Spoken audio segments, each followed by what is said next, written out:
Good morning students. आज हम class 5 mathematics में एक्सरसाइज 4.2 का question number first and second करेंगे। ओके, एक्सरसाइज 4.1 हम पहले पढ़ चुके हैं जो पैरीमीटर से रिलेटेड थी, और अब जो 4.2 पढ़ेंगे वह एरिया से रिलेटेड रहेगी। ओके, तो हम क्वेश्चन देखते हैं यहाँ पर 4.2 क्वेश्चन नंबर फर्स्ट आप देख सकते हैं। फाइंड द एरिया, हमें क्या फाइंड करना है? एरिया। ओके, एरिया फाइंड करना है, बट किसका करना है? Of each of the following rectangles.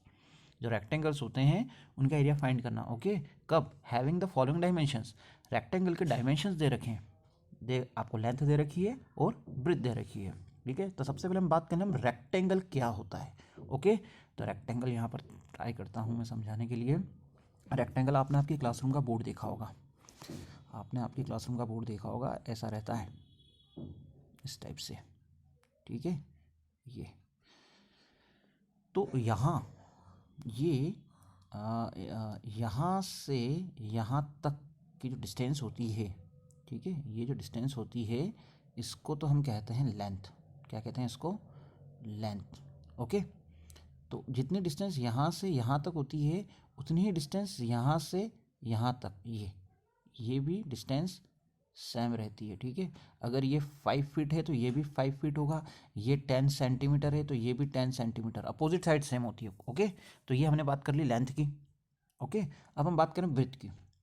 ठीक है, हम बात करें ब्रेथ, तो यहाँ से यहाँ तक जो डिस्टेंस होती है उसको हम ब्रेथ कहते हैं। ठीक है, तो अगर ये बी है तो ये भी बी। ठीक है, समझ में आ रहा है? तो इसको कहते हैं रेक्टेंगल। मैं रिपीट करता हूँ, यहाँ पर ये ब्रेथ हो गई, ओके, और ये लेंथ हो गई। क्लियर है? ये लेंथ, ये भी लेंथ, ये ब्रेथ, ये भी ब्रेथ। अब हम बात करें कि इसका फॉर्मूला एरिया फाइंड करने का, तो एरिया फाइंड करने का जो फॉर्मूला होता है वह होता है area equals to length into breadth, length into breadth. ठीक है, ये वैल्यू पुट कर देते हैं तो आपका एरिया आ जाता है। क्लियर? तो ये थोड़ा आपको रेक्टेंगल के बारे में पता चला। अब अपन क्वेश्चन पर बात करते हैं। मैं इन सबको हटा देता हूँ। ठीक है, इन सबको हटा देते हैं क्योंकि बेसिक आपने पढ़ लिया है। अब अपन आते हैं अपने क्वेश्चन पर। ठीक है, अपने क्वेश्चन पे आते हैं।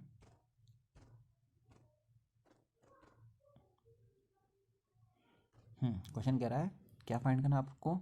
रेक्टेंगल, सॉरी इसको हटा देते हैं पहले तो अपन। रेक्टेंगल के लेंथ और ब्रेथ गिवन है, हमें एरिया फाइंड करना है। ठीक है, स्टार्ट करें। ध्यान रखना लेंथ 9 है, ब्रेथ 8 है। तो स्टार्ट करते हैं हम सॉल्यूशन।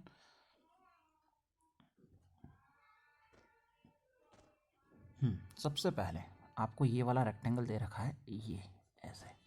ठीक है, ये रेक्टेंगल आपको गिवन है, इसकी लेंथ जो है उसकी लेंथ आपको कितनी दे रखी है? 9, और ब्रेथ दे रखी है आपको 8। और ये ध्यान रहे कि इनकी यूनिट कितनी है? इनकी यूनिट सेंटीमीटर है, और ये 8 भी सेंटीमीटर, ध्यान रखना, ये भी सेंटीमीटर। ओके, अब हम एरिया फाइंड करेंगे। ओके, तो एरिया फाइंड करने का आपको फॉर्मूला पता है?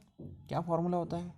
एरिया फाइंड करने का फॉर्मूला होता है length into breath. Value put कर दो इसमें, लेंथ के प्लेस पे 9 इंटू ब्रेथ के प्लेस पर 8। जब 8 का 9 में मल्टीप्लाई करेंगे, ठीक है, तो कितना आएगा? 72। तो ये आपका आ गया एरिया। बट अब आपको ध्यान देना है कि ये मेजर काई में थी, इसकी यूनिट सेंटीमीटर, ये भी काई में थी सेंटीमीटर, तो इसका आंसर भी सेंटीमीटर में आएगा। बट होगा क्या, समझने की कोशिश करना है यहाँ पर, है ना? बहुत इंपॉर्टेंट चीज़ है।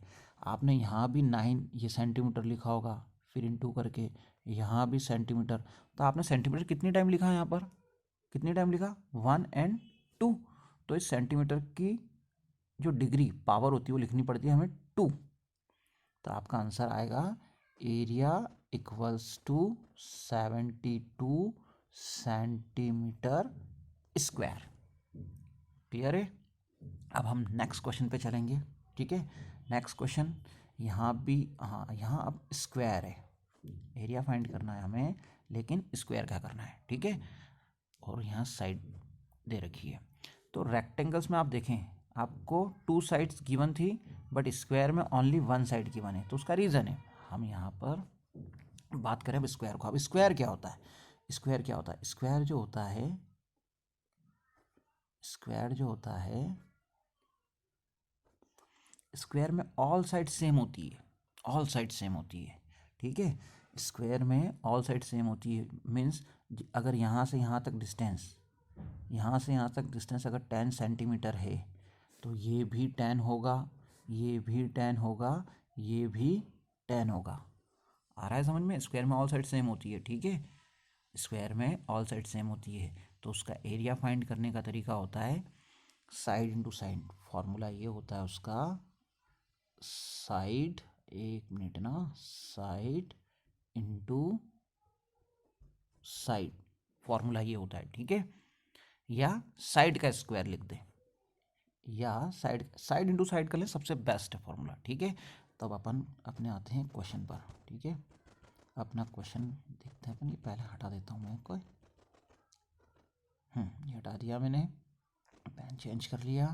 क्वेश्चन देखते हैं क्या कह रहा है क्वेश्चन। एक मिनट, ये भी हटा देते हैं, थोड़ा ज़्यादा हो गया ये। हम ये वाला क्वेश्चन सॉल्व कर रहे हैं। सेकंड, हमें एरिया फाइंड करना है स्क्वायर का और साइड कितनी है उसकी, 13 है, ओके क्लियर। हम स्टार्ट करते हैं सॉल्यूशन। सेकंड, सबसे पहले तो आप स्क्वायर बना लो, ये बना दिया हमने एक स्क्वायर, उसकी साइड कितनी है 13, सारी साइड कितनी होगी 13, सारी साइड 13, स्क्वायर में ऑल साइड सेम होती है, और 13 सेंटीमीटर है, यस सेंटीमीटर था, ठीक है। सभी ये सेंटीमीटर में है ना, सभी के सभी जितने भी हैं सब सेंटीमीटर में, ये भी सेंटीमीटर, ओके। अब इसका एरिया फाइंड करना है, ठीक है। एरिया फाइंड करने का आपको फार्मूला पता है, स्क्वायर का एरिया फाइंड करने का फार्मूला होता है साइड, मैं पूरा नहीं लिख रहा हूँ, पूरा लिखने से क्या थोड़ा डिस्टर्ब हो रहा है, साइड इंटू साइड, ओके। तो यहाँ मैं लिखूँगा 13 इंटू 13, आप 13 का 13 में मल्टीप्लाई करेंगे, सॉरी 13 का 13 में करेंगे तो आपको आंसर मिलेगा 169, ओके। और आपको पता है ये इसकी यूनिट कितनी थी, सेंटीमीटर, तो यहाँ लिखते हैं सेंटीमीटर स्क्वायर। सेंटीमीटर स्क्वायर क्यों आया होगा आपको रीज़न मैं पहले ही बता चुका हूँ, लेकिन फिर भी पढ़ लेते एक और बार। यहाँ आपने लिखा होगा सेंटीमीटर, फिर यहाँ भी लिखा आपने सेंटीमीटर, तो सेंटीमीटर सेंटीमीटर कितने टाइम हो गए, 2 टाइम हो गए, तो आपका answer area of square equals to 169 centimetre square, okay. अच्छे क्वेश्चन हैं, इंपॉर्टेंट भी हैं, बचे हुए क्वेश्चन आप ट्राई करना, बन जाएंगे, ओके। Thank you.